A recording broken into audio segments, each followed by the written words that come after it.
Capítulo 17, donde se prosiguen los innumerables trabajos que el bravo Don Quijote y su buen escudero Sancho Panza pasaron en la venta que por su mal pensó que era castillo. Había ya vuelto en este tiempo de su parasismo Don Quijote, y con el mismo tono de voz con que el día antes había llamado a su escudero cuando estaba tendido en el val de las estacas, le comenzó a llamar diciendo: «Sancho amigo, ¿duermes? ¿Duermes, amigo Sancho?» «¿Qué tengo de dormir pese a mí?», respondió Sancho lleno de pesadumbre y de despecho, «que no parece sino que todos los diablos han andado conmigo esta noche». «Puedeslo creer así sin duda», respondió Don Quijote, «porque o yo sé poco o este castillo es encantado, porque has de saber, mas esto que ahora quiero decirte hasme jurar que lo tendrás secreto hasta después de mi muerte». «Sí juro», respondió Sancho. «Dígolo», replicó Don Quijote, «porque soy enemigo de que se quite la honra a nadie». «Digo que sí juro», tornó a decir Sancho, «que lo callaré hasta después de los días de vuestra merced y plega a Dios que lo pueda descubrir mañana». «Tan malas obras te hago, Sancho», respondió Don Quijote, «que me querrías ver muerto con tanta brevedad». «No es por eso», respondió Sancho, «sino porque soy enemigo de guardar mucho las cosas, y no querría que se me pudriesen de guardadas». «Sea por lo que fuere», dijo Don Quijote, «que más fío de tu amor y de tu cortesía, y así has de saber que esta noche me ha sucedido una de las más extrañas aventuras que yo sabré encarecer, y por contártela en breve, sabrás que que a mí vino la hija del señor de este castillo, que es la más apuesta y fermosa doncella que en gran parte de la tierra se puede hallar. ¿Qué te podría decir del adorno de su persona? ¿Qué de su gallardo entendimiento? ¿Qué de otras cosas ocultas que por guardar la fe que debo a mi señora Dulcinea del Toboso dejaré pasar intactas y en silencio? Solo te quiero decir que envidioso el cielo de tanto bien como la ventura me había puesto en las manos, o quizá, y esto es lo más cierto, que como tengo dicho, es encantado este castillo, al tiempo que yo estaba con ella en dulcísimos y amorosísimos coloquios, sin que yo la viese ni supiese por dónde venía, vino una mano pegada a algún brazo de algún descomunal gigante y asentóme una puñada en las quijadas tal que las tengo todas bañadas en sangre, y después me molió de tal suerte que estoy peor que ayer cuando los arrieros, que por demasías de Rocinante nos hicieron el agravio que sabes, por donde conjeturo que el tesoro de la fermosura de esta doncella le debe de guardar algún encantado moro, y no debe de ser para mí». «Ni para mí tampoco», respondió Sancho, «porque más de 400 moros me han aporreado a mí, de manera que el molimiento de las estacas fue tortas y pan pintado. Pero dígame, señor, ¿cómo se llama esta buena y rara aventura, habiendo quedado de ella cual quedamos? Aún vuestra merced menos mal, pues tuvo en sus manos aquella incomparable fermosura que ha dicho, pero yo, ¿qué tuve sino los mayores porrazos que pienso recibir en toda mi vida? Desdichado de mí, de la madre que me parió, que ni soy caballero andante ni lo pienso ser jamás, y de todas las malandanzas me cabe la mayor parte». «Luego, ¿también estás tú aporreado?», respondió Don Quijote. «¿No le he dicho que sí, pesía a mi linaje?», dijo Sancho. «No tengas pena, amigo», dijo Don Quijote, «que yo haré ahora el bálsamo precioso con que sanaremos en un abrir y cerrar de ojos». Acabó en esto de encender el candil el cuadrillero, y entró a ver el que pensaba que era muerto. Así como le vio entrar Sancho, viéndole venir en camisa y con su paño de cabeza y candil en la mano, y con una muy mala cara, preguntó a su amo: «Señor, ¿si será este a dicha el moro encantado que nos vuelve a castigar si se dejó algo en el tintero?» «No puede ser el moro», respondió Don Quijote, «porque los encantados no se dejan ver de nadie». «Si no se dejan ver, déjanse sentir», dijo Sancho, «si no, díganlo a mis espaldas». «También lo podrían decir las mías», respondió Don Quijote, «pero no es bastante indicio ese para creer que este que se ve sea el encantado moro». Llegó el cuadrillero, y como los halló hablando en tan sosegada conversación, quedó suspenso. Bien es verdad que aún Don Quijote se estaba boca arriba, sin poderse menear de puro molido y emplastado. Llegóse a él el cuadrillero y díjole: «Pues ¿cómo va, buen hombre?» «Hablara yo más bien criado», respondió Don Quijote, si fuera que vos. ¿Úsase en esta tierra hablar de esa suerte a los caballeros andantes, majadero? El cuadrillero, que se vio tratar tan mal de un hombre de tan mal parecer, no lo pudo sufrir, y alzando el candil con todo su aceite, dio a don Quijote con él en la cabeza, de suerte que le dejó muy bien descalabrado. Y como todo quedó a escuras, salióse luego, y Sancho Panza dijo: «Sin duda, señor, que este es el moro encantado, y debe de guardar el tesoro para otros, y para nosotros solo guarda las puñadas y los candilazos». «Así es», respondió don Quijote, «y no hay que hacer caso de estas cosas de encantamientos, ni hay para qué tomar cólera ni enojo con ellas, que como son invisibles y fantásticas, no hallaremos de quién vengarnos, aunque más lo procuremos. Levántate, Sancho, si puedes, y llama al alcaide de esta fortaleza, y procura que se me dé un poco de aceite, vino, sal y romero, para hacer el salutífero bálsamo, que en verdad que creo que lo he bien menester ahora, porque se me va mucha sangre de la herida que esta fantasma me ha dado». Levantóse Sancho con harto dolor de sus huesos, y fue a escuras donde estaba el ventero. Y encontrándose con el cuadrillero, que estaba escuchando en qué paraba su enemigo, le dijo: «Señor, quien quiera que seáis, hacednos merced y beneficio de darnos un poco de romero, aceite, sal y vino, que es menester para curar uno de los mejores caballeros andantes que hay en la tierra, el cual yace en aquella cama malferido por las manos del encantado moro que está en esta venta». Cuando el cuadrillero tal oyó, túvole por hombre falto de seso, y porque ya comenzaba a amanecer, abrió la puerta de la venta, y llamando al ventero le dijo lo que aquel buen hombre quería. El ventero le proveyó de cuanto quiso, y Sancho se lo llevó a don Quijote, que estaba con las manos en la cabeza quejándose del dolor del candilazo, que no le había hecho más mal que levantarle 2 chichones algo crecidos, y lo que él pensaba que era sangre no era sino sudor que sudaba con la congoja de la pasada tormenta. En resolución, él tomó sus simples, de los cuales hizo un compuesto, mezclándolos todos y cociéndolos un buen espacio, hasta que le pareció que estaban en su punto. Pidió luego alguna redoma para echallo, y como no hubo en la venta, se resolvió de ponello en una alcuza o aceitera de hoja de lata,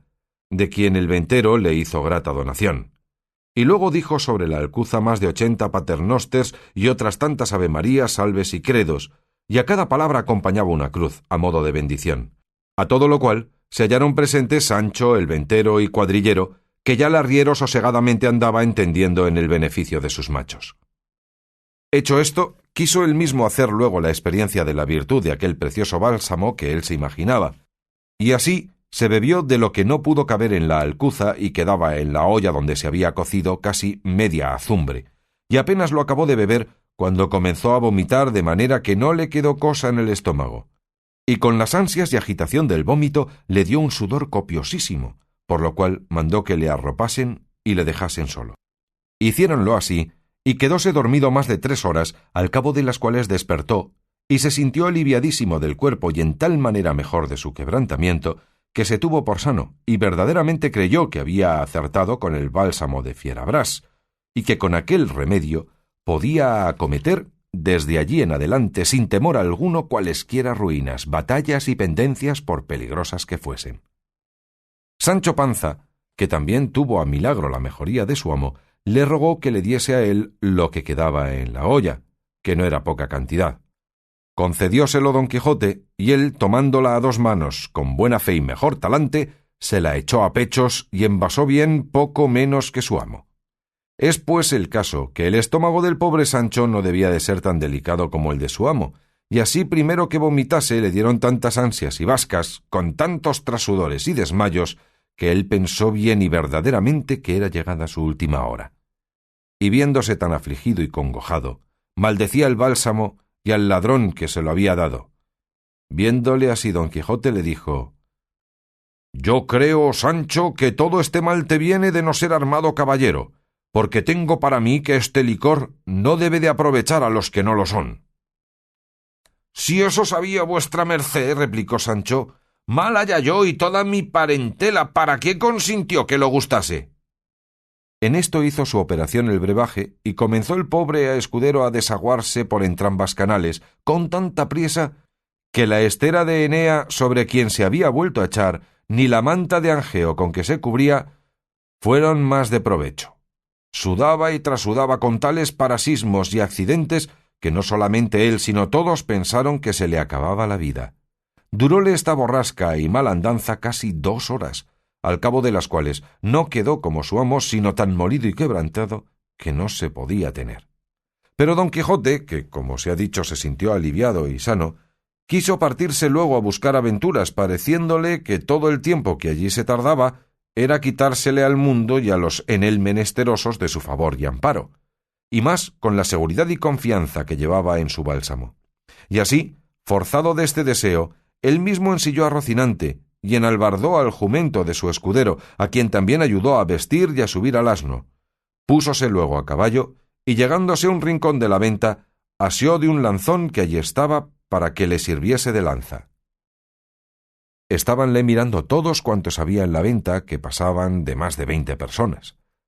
Mirábale también la hija del ventero, y él también no quitaba los ojos de ella, y de cuando en cuando arrojaba un suspiro, que parecía que le arrancaba de lo profundo de sus entrañas, y todos pensaban que debía de ser el dolor que sentía en las costillas, a lo menos pensábanlo aquellos que la noche antes le habían visto bizmar.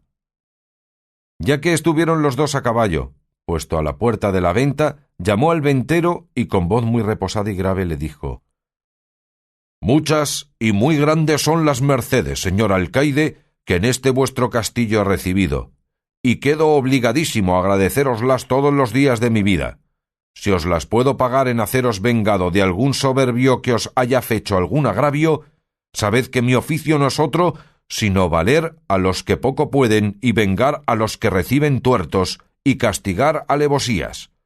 Recorred vuestra memoria, y si halláis alguna cosa de este jaez que encomendarme, no hay sino decilla, que yo os prometo, por la orden de caballero que recibí, de faceros satisfecho y pagado a toda vuestra voluntad». El ventero le respondió con el mismo sosiego: «Señor caballero, yo no tengo necesidad de que vuestra merced me vengue ningún agravio, porque yo sé tomar la venganza que me parece cuando se me hacen. Solo he menester que vuestra merced me pague el gasto que esta noche ha hecho en la venta, así de la paja y cebada de sus 2 bestias como de la cena y camas». «Luego, ¿venta es esta?», replicó don Quijote. «Y muy honrada», respondió el ventero. «Engañado he vivido hasta aquí», respondió don Quijote, «que en verdad pensé que era castillo y no malo. Pero pues es así que no es castillo sino venta, lo que se podrá hacer por ahora es que perdonéis por la paga, que yo no puedo contravenir la orden de los caballeros andantes, de los cuales sé cierto, sin que hasta ahora haya leído cosa en contrario, que jamás pagaron posada ni otra cosa en venta donde estuviesen, porque se les debe de fuero y de derecho cualquier buen acogimiento que se les hiciere en pago del insufrible trabajo que padecen buscando las aventuras de noche y de día, en invierno y en verano, a pie y a caballo, con sed y con hambre, con calor y con frío, sujetos a todas las inclemencias del cielo y a todos los incómodos de la tierra». «Poco tengo yo que ver en eso», respondió el ventero. «Págueseme lo que se debe, y dejémonos de cuentos ni de caballerías, que yo no tengo cuenta con otra cosa que con cobrar mi hacienda». «Vos sois un sandio y mal hostalero», respondió don Quijote. Y poniendo piernas a Rocinante y terciando su lanzón, se salió de la venta sin que nadie le detuviese, y él, sin mirar si le seguía su escudero, se alongó un buen trecho. El ventero, que le vio ir y que no le pagaba, acudió a cobrar de Sancho Panza, el cual dijo que pues su señor no había querido pagar, que tampoco él pagaría, porque siendo el escudero de caballero andante como era, la misma regla y razón corría por él como por su amo en no pagar cosa alguna en los mesones y ventas. Amohinóse mucho de esto el ventero, y amenazóle que si no le pagaba, que lo cobraría de modo que le pesase. A lo cual Sancho respondió que por la ley de caballería que su amo había recibido, no pagaría un solo cornado, aunque le costase la vida, porque no había de perder por él la buena y antigua usanza de los caballeros andantes, ni se habían de quejar de él los escuderos de los tales que estaban por venir al mundo, reprochándole el quebrantamiento de tan justo fuero. Quiso la mala suerte del desdichado Sancho que entre la gente que estaba en la venta se hallasen 4 perailes de Segovia, 3 agujeros del Potro de Córdoba y 2 vecinos de la Eria de Sevilla, gente alegre, bien intencionada, maleante y juguetona, los cuales, casi como instigados y movidos de un mismo espíritu, se llegaron a Sancho, y apeándole del asno, uno de ellos entró por la manta de la cama del huésped, y echándole en ella, alzaron los ojos y vieron que el techo era más bajo de lo que habían menester para su obra, y determinaron salirse al corral, que tenía por límite el cielo. Y allí, puesto Sancho en mitad de la manta, comenzaron a levantarle en alto y a holgarse con él como con perro por carnestolendas. Las voces que el mísero manteado daba fueron tantas que llegaron a los oídos de su amo, el cual, deteniéndose a escuchar atentamente, creyó que alguna nueva aventura le venía, hasta que claramente conoció que el que gritaba era su escudero, y volviendo las riendas con un penado galope, llegó a la venta,